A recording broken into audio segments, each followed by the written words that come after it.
कुछ लोग आए थे मेरा दुख बांटने के लिए, मैं खुश हुआ तो वो खफा होके चले गए।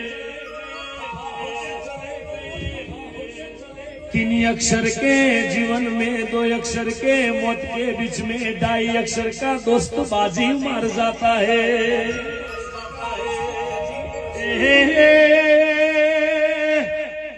हम घर से दवा लेके नहीं निकलते, हम घर से गोगा की दुआ लेके निकलते हैं।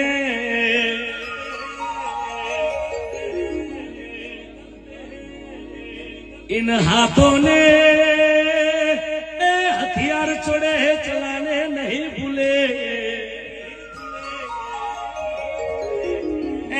हम मरेंगे तो हमारा कफन भी रेमन का होगा। खमातम